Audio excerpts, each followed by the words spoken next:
అప్పయ్య దీక్షితులు వారి గ్రామం అడయపలమని వేలూరు పక్కన ఆరణి ఆ ఊరు పక్కన ఉంటుంది. చిన్న గ్రామం. 1960 ఆ ప్రాంతంలో ఆంధ్రదేశం వచ్చే ముందు మన స్వామివారు ఆ ఊర్లోనే కొన్ని రోజులు చంద్రమౌళీశ్వర పీఠం అన్నీ అక్కడ ఉండి, అక్కడ ఏదైతే అగ్రహారం ఉంటుందో, అంటే వీళ్ళందరూ కూడా ఈ వంశస్థులందరూ కూడా వేరు వేరు చోటుకు వెళ్ళిపోయినారు. ఐఏఎస్లు, ఆడిటర్లు, జడ్జెస్, ఒకరిద్దరు పండితులు మిగిలారు. అంటే ఆ తపస్సు యొక్క ప్రభావం వీళ్ళందరినీ మంచి స్థానానికి తీసుకొచ్చింది. అంటే అగ్నిహోత్రి, శాస్త్రజ్ఞులు, మంత్రి, ఇట్లా బహుముఖి ప్రతిభ అంటారు. అలాంటి అప్పయ్య దీక్షితుల యొక్క కుటుంబానికి చెందిన వారు ఇక్కడ కూడా చంద్రమౌళి అని ఒక ఐఏఎస్ ఉండేవారు ఆంధ్రదేశంలో. శంకర దయాళజీ శర్మ దగ్గర సెక్రటరీ అన్నీ చేశారు. ఇంకా జస్టిస్ రత్నమని ఆయన చేశారు. ఇంకా సిపి రామస్వామయ్యరని ఆయన సాంస్క్రిట్ కమిషన్ ఆ రోజుల్లో ఆయన అప్పుడప్పుడు ఎన్నో చేశారు. సెంట్రల్లో మినిస్టర్ చేశారు, దివాన్ చేశారు, ఇంకా ఆయన అనేక ఇదన్నీ చేశారు.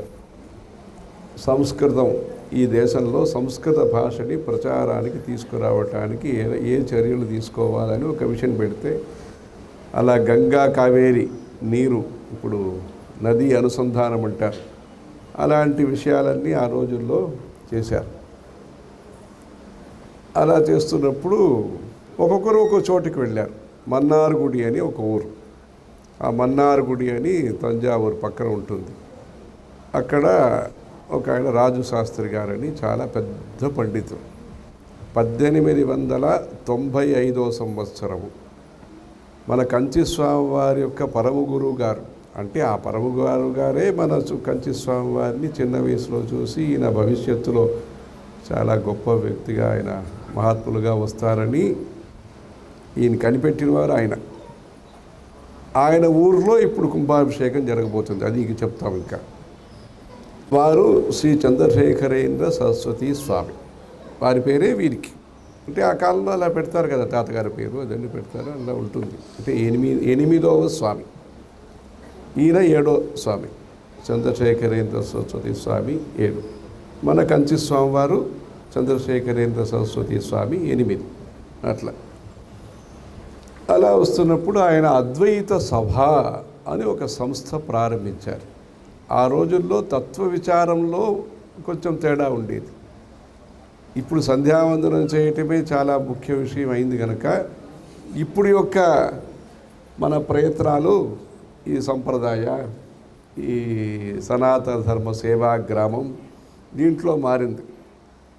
అప్పట్లో అద్వైతం ఇది సరే అది సరే అని చెప్తే చాలు, దీంట్లో వివాదం లేదు. సంధ్యావందనం చేయాలా, ఎలా సంధ్యావందనం చేయాలి, మడి కట్టుకోవాలా, పరిశేచనం చేయాలా, యజ్ఞోపవీత ధారణం, అంటే కొందరు యజ్ఞోపవీత ధారణ నేను మడిగా లేదు వేసుకోవాలా వద్దా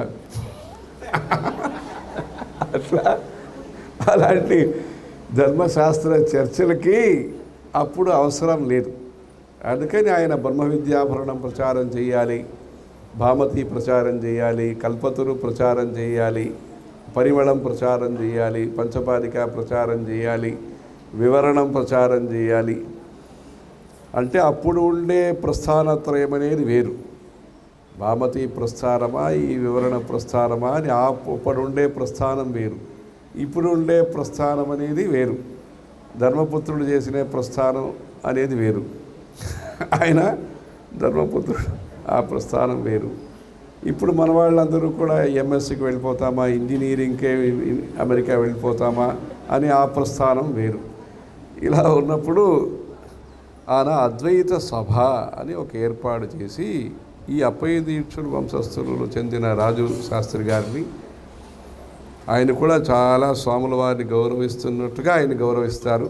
అందరూ కూడా పేరన్నీ చెప్పి, ఆ రోజుల్లో పేరన్నీ చెప్పి పిలిచే అలవాటు లేదు.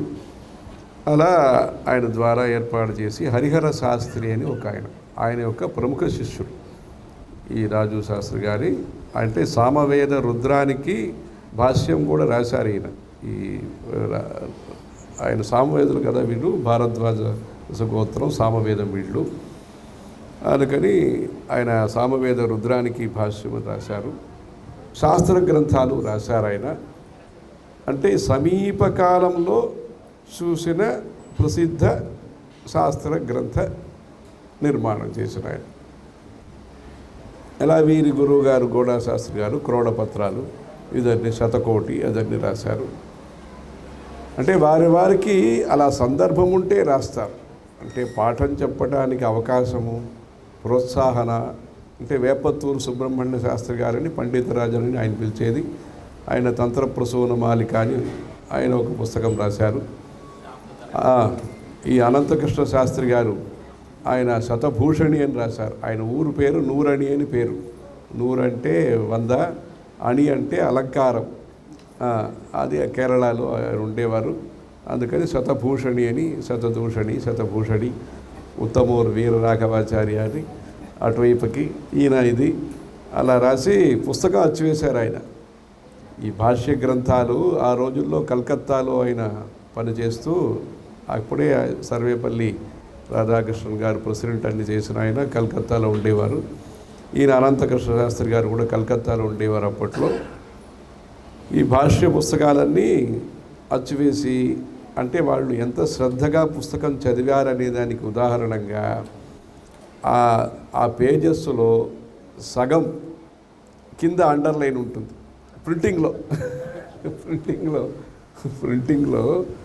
ఇది ముఖ్యం, ఇది ముఖ్యం, ఇది ముఖ్యం. అంటే శాస్త్రాన్ని అట్లే మనసులో తన్మయత్వం పొంది వాళ్ళందరూ కూడా శాస్త్ర సేవ చేసిన వాళ్ళు. అంటే పుస్తకం అచ్చివేస్తారంటే ఎలా? అలా ఎస్ఆర్కే శాస్త్రి గారు బ్రహ్మ విద్యాభరణం అనే పుస్తకం అచ్చివేసినప్పుడు ముందు విషయ సంగ్రహం అనేది, అంటే విషయ సంగ్రహానికి ఇంకొక సంగ్రహం అవసరం. అలాంటి విస్తృతంగా అదే సిద్ధాంతలైన సంగ్రహం. వేదాంత నామరత్న సహస్రం అని ఒక పుస్తకం పరమశివేంద్ర సరస్వతి స్వామివారు మన పూర్వాచార్యులు. ఆయన ఈ లలితా సహస్రనామం, శివ సహస్రనామం లాగా వేదాంత నామరత్న సహస్రం అని పరమశివేంద్ర సరస్వతి స్వామివారు, అంటే సదాశివ బ్రహ్మేంద్ర సరస్వతి స్వామివారి గురువు గారు. ఆయన తిరువెంగాడని శ్వేతారణ్యం అని ఒక క్షేత్రం, అక్కడ వారి యొక్క అధిష్టానం అన్నీ ఉంది. శ్వేతారణ్యం పంచనదం గౌరీమాయూరం అర్జునం ఛాయావనంత్య శ్రీవాంఛ్యం కాశీక్షేత్ర సమాని షట్ అని తంజావూరు ప్రాంతంలో 6 క్షేత్రాలు. శ్వేతారణ్యం అనేది ఒక శివక్షేత్రం. పంచనదం అది త్యాగరాజస్వామి వారి ఊరు, అది తిరువయ్యారు. 5 నదులు కలుస్తాయి, పంజాబ్, సౌత్ ఇండియన్ పంజాబ్ అది అక్కడ శ్వేతారణ్యం పంచనదం 5 నదులు కలుస్తాయి. అందుకని తిరువయ్యారు 5 6 అంటే నది, 5 నదులు కలిసే ఊరు అది త్యాగరాజస్వామి ఊరు. అది శ్వేతారణ్యం పంచనదం గౌరీమాయూరం. ఇప్పుడు ఇక్కడ వచ్చినారే ఆడిటర్ మణి గారు, వీరి నాన్నగారు ఆ వంశస్థంలో వచ్చిన ధర్మశాస్త్రంలో గొప్ప పండితులు. ఆయన హేమాద్రి చతుర్వర్గ చింతామణి, ఈ జైమినీయ న్యాయమాల, ఈ త్రిస్థల యాత్ర సేతు, భారత స్థలయాత్ర అంటే హిందీ కూడా ఆయనకు పరిచయం ఉంది. సంస్కృత పండితులు ఆయన. ఇక్కడ మన పెద్ద స్వామి వారి దగ్గర ఈ సేవ అన్నీ చేసి ఆయన బాలుస్వామి అని ఆయన ఉంటారు. ఆయన ఇది నాన్నగారి శిష్యుడు. అదంతా మంచిగా సామవేదం మంచి మాధుర్యంగా చెప్తారు ఆయన. మాధుర్యంగా ఆ గొంతన్ని కూడా సంగీత కచేరీలాగా అంత బాగా చెప్తారు. సామవేదం మన దగ్గరికి వచ్చి కాసేపు చెప్తాము, సామవేదం చెప్తామని అంత చెప్పేవారు ఆయన. ధర్మశాస్త్రంలో పరీక్షాధికారి అదన్నీ చేశారు. ధర్మజ్ఞాని బిరుదు ఇచ్చారు. మన పెద్ద స్వామి వారు ఒక 3 బిరుదు ఏర్పాటు చేశారు. గృహ్యజ్ఞ, తర్వాత విశిష్ట గృహ్యజ్ఞ, మూడవది ధర్మజ్ఞ అని ఒక 3 బిరుదులు స్వామివారు ఏర్పాటు చేసి, ఈ ధర్మశాస్త్ర గ్రంథాలు పరీక్ష కనుక ఇస్తే ఈ బిరుదు అని దాంట్లో చివరిగా ఉత్తమ శ్రేణి అది ధర్మజ్ఞ. ఈ బిరుదు ఇచ్చి ధర్మజ్ఞ రామనాథ దీక్షితులని వీళ్ళు మాయవరం. ఆ మాయవరం అనేది అది నెమలి రూపంలో అమ్మవారు శివుణ్ణి పూజించిన క్షేత్రం. అభయాంబ అని అభయాంబ ఆవరణమని ముత్తుస్వామి దీక్షితులు కృతులన్నీ చేశారు. గౌరీ మాయూరం. అర్జున క్షేత్రం మధ్యార్జునమని ఆ రోజుల్లో శంకరాచార్యుల యొక్క చరిత్రంలో సత్యం అద్వైతమని శివలింగం నుంచి ఒక హస్తం అభయహస్తం లాగా కనిపించి, అంటే శాస్త్రార్థం జరిగినప్పుడు ఈ అద్వైతం సత్యమా అని జరిగినప్పుడు మహాలింగ స్వామి సన్నిధికి వెళ్తాము అంటే అందరూ వెళ్ళినప్పుడు ఆ సత్యం అద్వైతమని ఆ శివలింగం నుంచి అశరీరి వాకు వచ్చిందని చెప్తారు. అందుకే మన స్వామివారు ఆ ఊర్లో ఈ మధ్యార్జున క్షేత్రంలో ఒక శివలింగం అలా చేయించి ప్రతిష్ఠ చేశారు. ఈ అభయహస్తంతో ఒక శివలింగం నుంచి ఒక హస్తం వచ్చి అది మన స్వామివారు అక్కడ పాదుకా ప్రతిష్ఠ చేసి ఆ ఊర్లోనే మన జయేంద్ర సరస్వతి స్వామి వారికి వేదం నేర్పించినారు. వారి యొక్క తమ్ముడు పెద్దస్వామి వారి యొక్క తమ్ముడు కుంజు శాస్త్రి అని పేరు, కృష్ణమూర్తి శాస్త్రి కుంజు శాస్త్రి అని పేరు. ఆ తమ్ముడు ద్వారా ఆయన వేదాధ్యయనం బాగా చదువుకున్న ఆయన, తెల్లగా ఉంటారు ఆయనది. ఆయన దగ్గర వేద పాఠం వీరికి నేర్పించారు. అది ఆ మధ్యార్జున క్షేత్రం. అక్కడ పాదుకలకి ఇద్దరు స్వాములు మంచి సాల్వ, ఈ మంగా సాల్వ అంటారు, పండితులకి సత్కరించే సాల్వ చేత 108 షాలు తయారు చేసి ఆ పాదుకకి అర్చన చేశారు. అర్చన ఎలా చేశారంటే ఈ ప్రస్థానత్రయం నుంచి కొన్ని వాక్యాలు సేకరణ చేసి తద్వారా అర్చన. అది ఇక్కడ ఇస్తాం, నామావళి ఇస్తాం.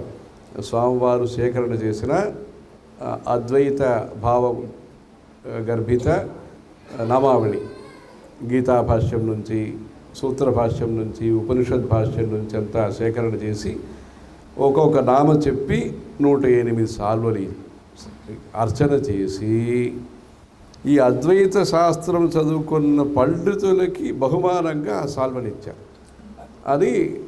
అది ఫోటో కూడా తీశారండి. పాదుకలు ఇటువైపు పెద్ద స్వామివారు ఉంటారు, ఇట్లా పుదుపరివారు పక్కన ఉంటారు, పండితులందరూ ఉంటారు. వాళ్ళందరికీ సాల్వ ఇచ్చి సాల్వతో ఫోటో తీశారు.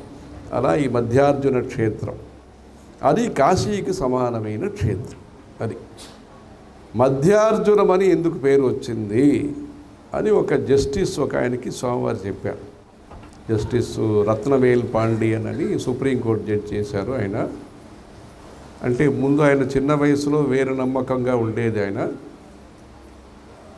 ఆయన రాజకీయంలో కూడా ఉండేవారు. తర్వాత జడ్జి అయినారు. జడ్జి అయితే అంటే మన కృష్ణయ్యరు మంత్రిగా ఉంది జడ్జి అయినారు. ఈయన ఇట్లా వచ్చి జడ్జి అయినారు. ఆయన దర్శనానికి వచ్చారు. రంగనాథ మిశ్రా వాళ్ళతో అంతా పరిచయం అయింది. వచ్చారు. వస్తే మీ ఊరు మహాత్మ్యం ఇది అని ఆయనకి చెప్పి, మీ ఊరు పేరు పుటార్జునం అని పేరు, ఇక్కడ ఆంధ్రదేశంలో ఉండేది మల్లికార్జునం అని పేరు, ఈ పుటార్జునానికి మల్లికార్జునానికి మధ్యలో ఉంది కనుక ఇది మధ్యార్జునమని ఈ పేరు. ఈ తిరువుడై మరుదూరు అనేది, ఇడై అంటే మధ్యం, అది మరుదూరు. అర్జున క్షేత్రం 3 రెండింటికి మధ్యలో ఉంది అని మధ్యార్జునం అని చెప్పి ఆ పుటార్జునంలో కుంభాభిషేకం చేయాలి అని వారే బిర్లా ట్రస్ట్ ద్వారా ఏర్పాటు చేసి అక్కడ ఒక గౌరీశంకర్ అని ఒక అడ్వకేట్, ఇన్కమ్ ట్యాక్స్లో పిహెచ్డి అని చేశారు. ఆయన తిరుపతి దేవస్థానానికి సలహాదారు చేసి అక్కడ పుటార్జునంలో అభిషేకం చేసి ఆ తామ్రపర్ణి తీరంలో ఆ పుటార్జున క్షేత్రం ఉంది. అక్కడ 1926 ఆ ప్రాంతంలో మన కంచి స్వామివారు పర్యటన చేశారు. అక్కడ ఇప్పుడు కూడా చూసాం, శంకర మఠం అని ఒక మఠం అక్కడ ఉంది. అక్కడ పుటార్జునం, ఈ మధ్యార్జునంలో ఈ అద్వైత సదస్సు అన్ని స్వామివారు చేశారు. గౌరీ మాయూరం అర్జునం. ఛాయావనం అని కావేరీ నది సముద్రంలో కలిసే సంగమ క్షేత్రానికి కొంత ముందు కొంచెం సమీపంలో ఒక క్షేత్రం. అక్కడ సుబ్రహ్మణ్య స్వామి ధనుస్సు పెట్టుకుని ఉంటారు. అది అది అది ఆ విశేషం అక్కడ. ఇప్పుడెవరో మేము కొన్ని సంవత్సరాల ముందు వెళ్తే ఒక 90 వయసు అర్చకుడు ఒక ఆయన కంచి స్వామి శ్రీముఖం ఇచ్చారండి, ఇక్కడికి వచ్చారు ఆయన చూపించారు. ఆయన చూస్తే ఆ గుడిలో విల్లేంది మురుగన్ అంటారు సుబ్రహ్మణ్య స్వామి, విల్లు అది ధనుసు పెట్టుకుని ఉంటారు. అది ఒక కాశీకి సమానమైన క్షేత్రం, ఛాయావనం. అది శ్రీవాంఛ్యం, శ్రీవాంఛ్యమని అది ఒక అక్కడ అంటే మాపళ స్వామి అంటారు, అంటే అల్లుడు స్వామి అంటారు. శివుడు మంచి అలంకారంలో ఉంటారు అక్కడ. శివక్షేత్రం. కార్తీక మాసం ఆదివారంలో స్నానం అనేది అక్కడ విశేషం. ఆ శ్రీవాంఛ్యం అంటే ఏకేనోపచితేషు నైజం పదాబ్జద్వయే అని ఇప్పుడు శంకరాచార్యులు చేసిన స్తోత్రంలో 1000 తామర పూలతో శివుడికి పూజ చేయాలని అనుకున్నారు మహావిష్ణువు. 999 పూలతో తామర పుష్పంతో పూజ చేసేశారు. ఒక పుష్పం లేనప్పుడు ఆయన సొంత కన్ను తీసి పెట్టారు అని ఎట్లా ఈ కన్నప్ప స్వామి చరిత్ర చెప్తారో అట్లా ఒక చరిత్రం ఉంది. నేత్రార్పణేశ్వరుడు అని పేరు ఆ స్వామికి, నేత్రార్పణేశ్వరుడు అని పేరు. అది దీంట్లో వీழிమలై అని, అది వీழிమలై. అది దీని పక్కన శ్రీవాంఛ్యం పక్కన ఉంటుంది. అది ఈ శ్రీవాంఛ్యం వాంఛినాథ అని పేరన్ని పెట్టుకుంటారు. అది అక్కడ ఈ ఊరు. ఇదన్నీ కాశీ క్షేత్ర సమానం. దీంట్లో ఈ చంపకారణ్యం అని ఒక క్షేత్రం. ఈ చంపకారణ్యం అనే క్షేత్రంలో ఈ రాజు శాస్త్రి గారు ఉండేవారు. నదీ స్నానం చేసి అక్కడ హరిద్రా నది అని ఉంది. హరిద్రా నది అమ్మవారు పసుపు పూసుకొని స్నానం చేసింది, అందుకని హరిద్రా నది అని ఉంది. రాజగోపాల స్వామి అక్కడ పూజ చేసేవాళ్ళు ఋగ్వేదం వైష్ణవులు, ఋగ్వేదం స్వశాఖ. 18 రోజులు ఉత్సవాలు చేస్తారు. సాధారణంగా 10 రోజులే బ్రహ్మోత్సవాలు ప్రసిద్ధం. ఆ ఊర్లో 18 రోజులు బ్రహ్మోత్సవం జరుగుతుంది. ఆ రాజగోపాల స్వామి ఉత్సవాలు జరుగుతాయి. ఆ రాజగోపాల స్వామి విగ్రహమే ఇప్పుడు కంచిలో పెట్టడం జరిగింది. ఆ ఊరు పక్కనే మన జయేంద్ర సరస్వతి స్వామి పుట్టిన ఊరు ఉంది. అక్కడ ఇరుళ్ళీకి అని ఒక ఊరు ఉంది. అక్కడ చిన్న గ్రామం. అక్కడ ఇలా రాజశాస్త్రి గారు అనేక శిష్యుల్ని తయారు చేశారు. ఈ హరిహర శాస్త్రి గారు కూడా పెద్ద పండితులు. ఆయన ఒకసారి స్వామివారు చిన్న వయసుగా ఉన్నప్పుడు 1912 అప్పట్లో ఒక శంకర మఠం స్థాపించారు మన స్వామివారు. లాల్గుడి అని ఒక ఊరు ఉంది. లాల్గుడి జయరామన్ అని వైలిన్ అంతా ఉండేవారు. సప్తఋషీశ్వరుడు అని స్వామి పేరు. ఇప్పుడు కాశీలో కూడా సప్తఋషి పూజ అని చేస్తారు. ఇక్కడ ఉండే స్వామికి సప్తఋషీశ్వరుడు అని పేరు. ఆ ఊళ్ళో శంకర మఠం చేశారు. ప్రవచనం ఆయన చేశారు హరిహర శాస్త్రి గారు. అంటే ఆయనకేదో అనుమానం వచ్చింది, స్వామివారిది విన్నారా, అర్థం చేసుకున్నారా, ఏమిది ఇట్లా చూసారా, ఇటువైపు చూసారా, లేదు జనం చూసి కూర్చున్నారా ఏమో అనుకున్నారా. అట్లా అనుకుంటే స్వామివారు దాని తర్వాత ఈ విషయాలు ఈయన ప్రతిపాదించారని చెప్పారట. ఆయన చెప్పిన ఇది కఠినమైన ఈ శాస్త్రార్థాలన్నీ కూడా లలితమైన భాషలో స్వామివారు ఆ చిన్న వయసులో ఇదన్నీ చెప్తే ఆయన చాలా సంతోషించారంటారు ఈ హరిహర శాస్త్రి అనేవారు. అలాంటి పెద్ద పెద్ద పండితులందరి చేత ఈ అద్వైత సభ పెట్టించారు. దానికి అద్వైత సభ స్థాపకులైన మన స్వామివారికి ముఖ్య ఈ నిర్వహణంగా ఈ సభను నిర్వహణ చేసింది ఈ అప్పయ్య దీక్షిత వంశస్థల్లో వచ్చిన రాజశాస్త్రి గారు. అలా చేసి పరీక్షాక్రమం పెట్టారు. ఈ పరీక్షలలో ఉత్తీర్ణులైన వారికే ఈ పండిత సదస్యత్వం అని డైరెక్ట్గా వారిని పండితులుగా తీసుకుంది గోడా సుబ్రహ్మణ్య శాస్త్రి గారిని. అప్పట్లో మన స్వామివారు చెప్పి తర్వాత వీళ్ళందరూ మాణిక్య శాస్త్రి గారు అంతా అంటే ఇప్పుడు అది ఇదైంది. అంతవరకు ఆ గొప్ప సభ అదాన్ని అంత వైభవంగా జరిగింది. అద్వైత అక్షర మాలిక అని ఒక పుస్తకం అచ్చువేయించారు. ఒక 50వ సంవత్సరం అద్వైత సభకు జరిగినప్పుడు, అది 1895లో ప్రారంభమైన సభ. అది ఈ స్వర్ణ జయంతికి స్వర్ణోత్సవానికి పురాణంలో అద్వైత భావాలు, ఋగ్వేదంలో అద్వైత భావం, యజుర్వేదంలో అద్వైత భావం, యోగ శాస్త్రంలో అద్వైత భావం, అలా స్వామివారే బ్రహ్మసూత్రేషు అద్వైత భావాహ అని స్వామివారే విషయ నిర్ణయం తీసుకుని ఈ పండితుల చేత ఈ వ్యాసం రాయించాలని తమిళంలో, ఆంగ్లంలో, సంస్కృతంలో ఈ పుస్తకం వారి ప్రత్యేక సమీక్షతో ఇది జరిగింది. వారు కూడా ఒక 2 వ్యాసాల్ని శంకర కింకర అని పేరుతో రాయటం జరిగింది. అది ఆ అద్వైతాక్షర బాలికలో అది బలంగా తెలుసుకోవాల్సిన విషయం. అది ఈ పేరు కాకుండా వారు ఆ పేరుతో ఆ బ్రహ్మసూత్రేషు అద్వైత భావాహ అని కొన్ని పద్యాలు కూడా స్వామివారి దాంట్లో అది రాశారు. అంటే అది పక్క నుండి తయారు చేసిన వాళ్ళు తెలుసును కనుక అది అట్లా మంచి పుస్తకం తయారు చేశారు. ఈ అద్వైత సభ ఇవన్నీ జరుగుతున్నాయి. ఇప్పుడు వీరు ఈ అడైపలం అనే గ్రామంలో స్వామివారి కుంభాభిషేకం చేయించి, ఇప్పుడు వెంకటేశ్వరన్ అని చీఫ్ సెక్రటరీ ఒక ఆయన ఉండేవారు, సిఎస్ వెంకటేశ్వరన్ అని కొన్ని, సిఎస్ రామచంద్రన్ తర్వాత వీళ్ళందరూ కూడా చాలా మంచిగా చదువుకున్న వాళ్ళు. కాలకంఠేశ్వరుడని ఆ స్వామి వరదరాజస్వామి, అంటే ఆయనకి నాస్మాకం తత్రవాద అని ఆయన ఇద్దరికీ మంచి స్తోత్రాలు రాశారు. చిదంబర క్షేత్రానికి ఆయన వెళ్ళినప్పుడు అప్పయ్య దీక్షితులు వారు నటరాజస్వామి, గోవిందరాజస్వామి పక్కన ఉంటారు అక్కడ. పురమథనం మురమథనం వందే బాణారిం అసమ బాణారిం అని చెప్పి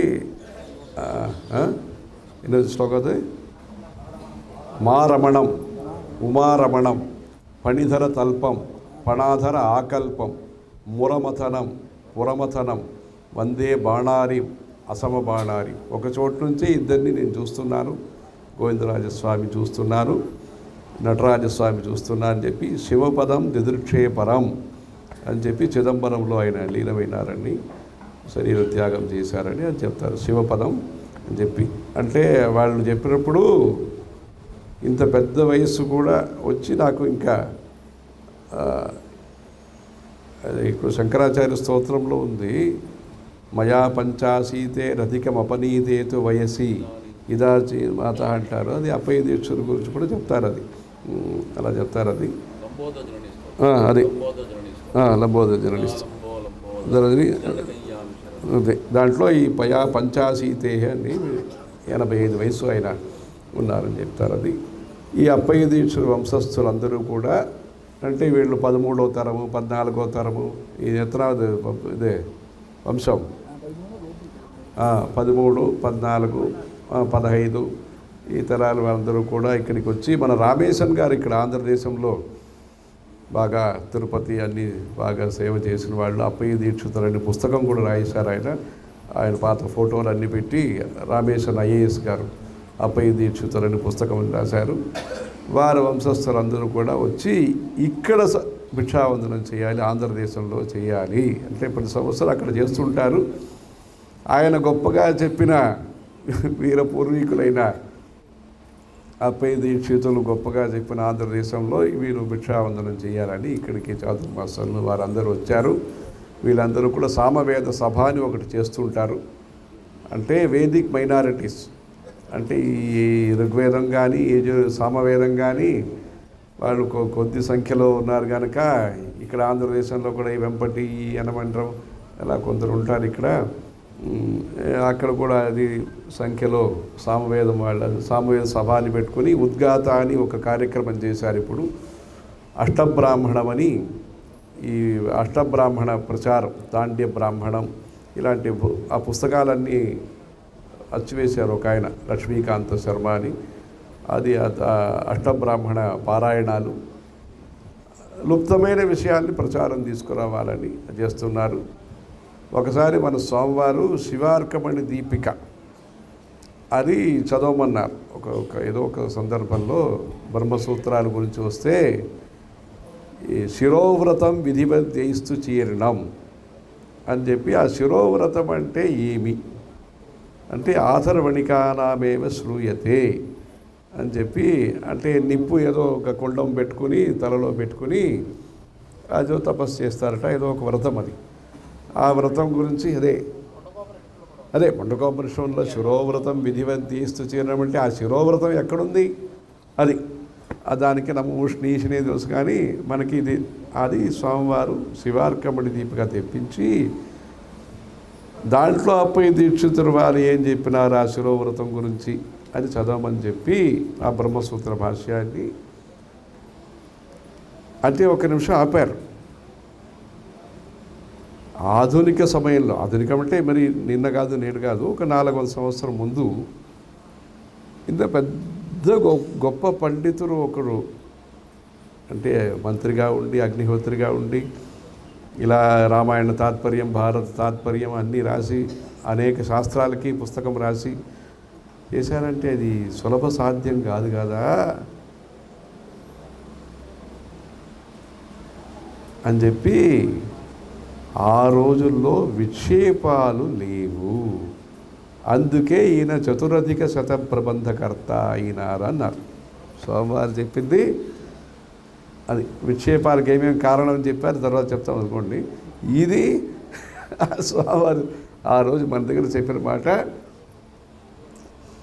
ఆ రోజు విక్షేపాలు లేవు అంటే ఈ ఏకాగ్రతకి భగ్నం చేసే ఇబ్బంది కలిగించే విషయాలు లేవు గనక అనేక విషయాల్లో ఆయన ఏకాగ్రత దృష్టితో, అంటే ఆయనకి ఆశ్చర్యం వేసింది స్వామివారికి.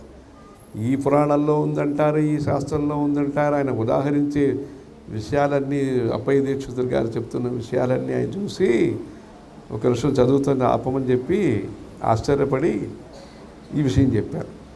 అంటే స్వామివారికి అప్పయ్య దీక్షితులు అంటే చాలా అభిమానం. అలాంటి ఒక దీంట్లో వారి ఊరిని మళ్ళా పునర్వైభవం తీసుకురావాలనే ఒక దృష్టితో వారే అక్కడ కొన్ని రోజులు ఉండి వీళ్ళందరికీ, అంటే అప్పయ్య దీక్ష వంశస్థులు ఉద్యోగరీత్యా ఇంకెక్కడికి వెళ్ళిపోయినారు, వీళ్లకు ఉండే ఒక అభిమానం కన్నా వారికి అప్పయ్య దీక్ష పైన చాలా అభిమానం ఉండి వీళ్ళందరినీ సమకూర్చి మళ్ళా ఈ అప్పయ్య అడయపలానికి వీళ్ళని దగ్గరికి తీసుకొచ్చారు స్వామివారు. వాళ్ళందరూ ఈరోజు ఈ సభలన్నీ చేస్తున్నారు. ఈ ప్రచారం జరగాలి. అప్పయ్య దీక్షితేంద్ర గ్రంథ ప్రకాశన సమితి అని హైదరాబాదులో స్వామివారు ఏర్పాటు చేసి అంత చాలా పుస్తకాలన్నీ వచ్చినాయి. మంచి కృషి. రాఘవన్ గారు అని ఒక ఆయన, దానికి ఆయన పుల్లేల ఆయన చాలా దానికి సహాయంగా ఉండి అనేక పుస్తక ఆవిష్కరణకి తోడుగా, రాఘవన్ గారికి తోడుగా అంత చేశారు.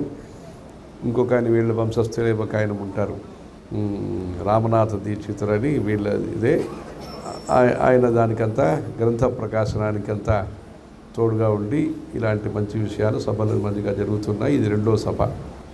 3వ సభ మహాభారతం, ఆంధ్ర మహాభారతం, ఈ సహస్రాబ్ది ఈ సభని ఇక్కడ ఈరోజు అహోరాత్ర సభగా అది చేస్తున్నారు. అది ఆ మంటపంలో అది ఎల్వి సుబ్రహ్మణ్యం గారు వీళ్ళందరూ వచ్చి ఆ సభ అక్కడ జరుగుతుంది. భారత పంచమో వేద అది జరుగుతుంటుంది. ఇలాంటి మన శాస్త్రాల్ని మంచిగా కాపాడి, అంటే గౌరవించటం అనేది ఒకటి. ఇప్పుడు గౌరవిస్తూ ఇప్పుడు చెప్తారు, ఇక్కడ ఈ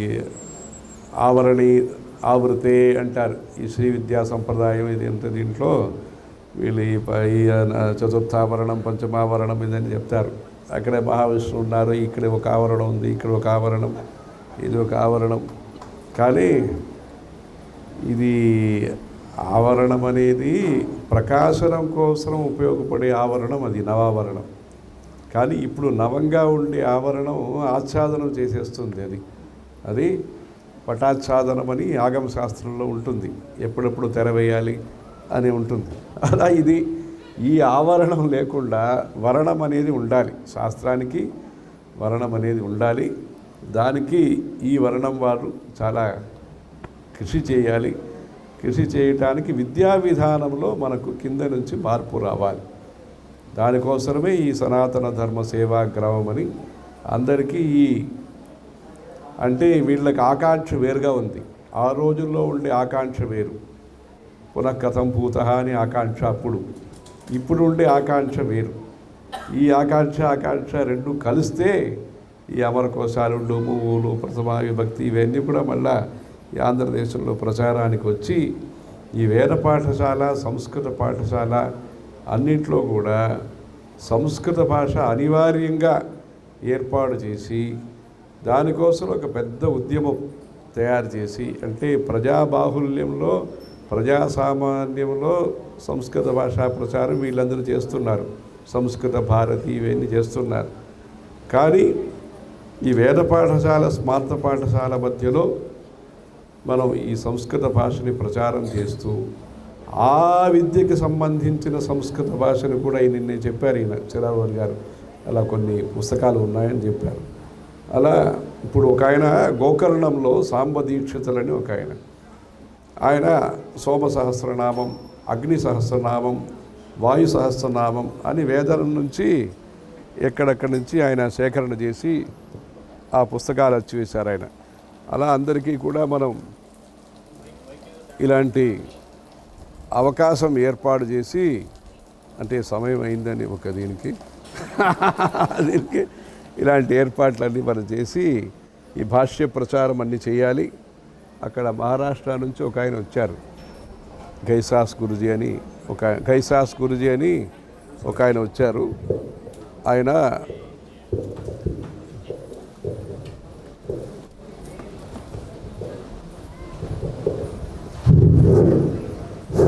ఆ గైసాస్ గురుజీ అని ఆయన 100 చోట్ల ఈ ఋక్సంహిత హోమం అది ఆయన ఏర్పాటు చేశారు. ఋక్సంహిత హోమం స్వాహాకారం 10,552 రుక్కులకి ఋషిదేవతా ఛందస్సు చెప్పి ఉద్దేశ త్యాగం చెప్పి,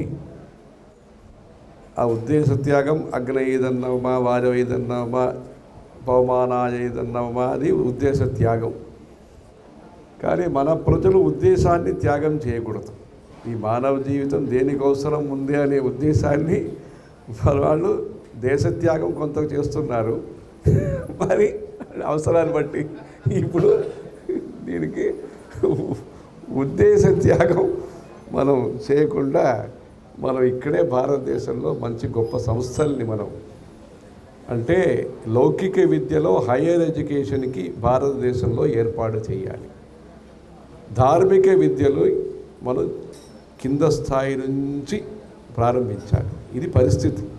అందుకని ధార్మిక్ నర్సరీ అనేది అవసరం. ఇది ముందు నుంచి మనం ప్రారంభం చేసి ఘనంగా చేస్తే విజ్ఞానము, విశ్వాసము, వికాసం ఈ 3 కలిపి ఒక త్రివేణిగా మనం ఇదన్నీ ఏర్పాటు చేయాలి. దానికి మనం ఇప్పుడు గుడి కట్టేశారు. చెన్నైలో 100 గుళ్ళు కట్టారు. ఈ తంజావూరు నుంచి, తిరునెల్వేలి, ఈ తిరుచినాపల్లి వీళ్ళందరూ ఇక్కడ ఉండే అగ్రహారం చెందిన వాళ్ళందరూ చెన్నైకి వచ్చి ఒక 100-150 గుళ్ళు కట్టారు. అమెరికాలో ఒక 20-30 గుళ్ళు కట్టారు అయింది. ఇలా ఈ ఆంధ్రదేశం వాళ్ళు ఇక్కడ వాళ్ళు ఈ కృష్ణా, గోదావరి అందరూ వెళ్ళి మీరందరూ సహకరించి భాగ్యనగరాన్ని సౌభాగ్యనగరంగా చేసి వచ్చినారు. మీరు ఇక్కడ స్వక్షేత్రవాసం ఇప్పుడు మీకు స్వక్షేత్రంలో ఉంటుంది. జాతకాల సిద్ధాంతి చెప్పినప్పుడు ఇప్పుడు ఈ స్వక్షేత్రంలో ఉండండి అని చెప్పి మీరు మళ్ళా మీరందరికీ సౌకర్యాలన్నీ చేసి మీ ఊరికి మీరు వచ్చినారనుకోండి. అది చేశారు. ఇక్కడ మీరు 150-200 గుళ్ళు అని కొండలన్నీ కూడా బంగారం చేసి జూబ్లీ హిల్స్, ఆ హిల్స్ అన్నీ చేసి గుడి గోపురాలు అన్నీ బాగా చేసి బిర్లా ఆయన గుడి కట్టారు. ఆయన ఒక 2-3 గుళ్ళు కట్టారనుకోండి. మన వాళ్ళు ఇక్కడి నుంచి వెళ్ళి స్థలం కొని ఇల్లు కొట్టుకున్నారు. మంచి మంచి గుళ్ళన్నీ, అన్ని గుళ్ళు అండి, అనేకంగా అన్ని గుళ్ళు ఇక్కడ కట్టేశారు. వెంకటేశ్వర స్వామి గుడి, శివాలయము అన్ని గుళ్ళు కట్టారు. ఇప్పుడు మనం కట్టాల్సింది 2 శంకర పఠాలు ఎక్కువ కట్టాలి. ఆ రోజుల్లో బందర్లో కట్టారు, విశాఖపట్నంలో కట్టారు. ఇవన్నీ కొత్త చోట్ల శంకర మఠాలు కట్టాలి. అప్పుడు అక్కడ సంస్కృత ప్రచారం, నమ్మకం చమకం ప్రచారం, సూర్య నమస్కారం. ఇప్పుడు ఎవరు బందర్ అని ఒక ఆయన వచ్చారు.